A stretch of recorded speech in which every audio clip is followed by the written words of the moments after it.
Good morning, students. Welcome back, and here we are once again in the Virgin Money offices. I'm here all the time, Carl. I'm once a week at the minute. And today we're going to be talking about, really, Carl, what is your area of expertise here at the bank? So, as the structural liquidity manager, here we're going to be talking about managing risk. And we're going to be talking about that from the perspective of maybe credit card debt, mortgages, and then maybe some more sort of risky investments, such as maybe some shares and maybe Bitcoin as well. Absolutely.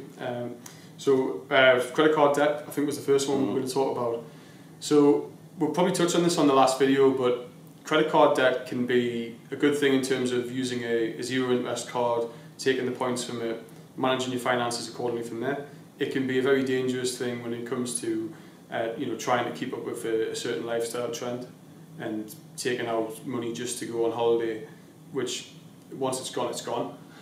And just on that point, Carl, because obviously you can get a credit card and then you can, at the end of a maybe 0% term of 24 months or something, you can transfer to another credit card, and then you can transfer and transfer and transfer.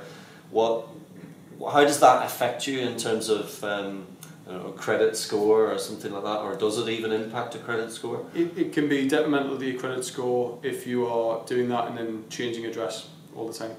So if you are moving address to address, taking out new credit cards and moving existing balances over to them, what that will do to anyone who's assessing your credit score would be to look at it and say, well, this person's... Yeah, definitely, absolutely.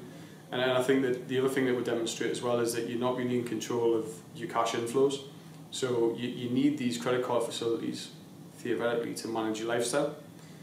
We used to say this in the old world, that if we would go to a bank and there was a Bentley and a Ferrari parked outside the chief executive spot, probably time to sell the shares in that bank. Same thing if you go to a small business and you were looking to approve them for a loan. If there's a big flash car parked outside and the guy who owns the business is asking you for 20 grand for a loan, why is he asking you for that 20 grand when he's driving a flash car?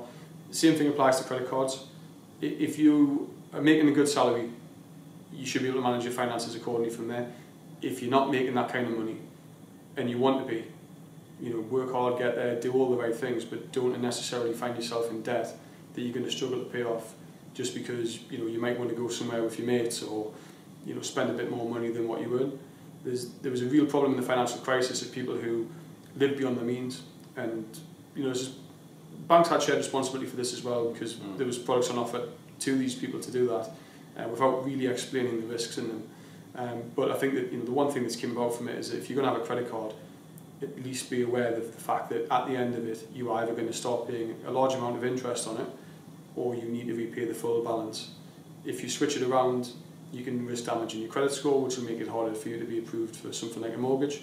And if you're a little bit later on in life and say you've met the person who you want to settle down with, buy a house together and this sort of thing, it's the sort of thing that could stop you from doing that. And you could get into the habit of renting, which again isn't a bad thing, but it's a lot easier to be in control of your own financial destiny, owning your house and getting money back from that once you sell it, which I think will probably take us into the mortgages point shortly. Good link. Segue in. But at least it gives us that sort of ability to be able to manage your life, as opposed to renting and having credit cards, which you're just seeing your money going out the door on interest repayments and paying rent and really paying someone else's mortgage off, which I think that brings us on to point number 2.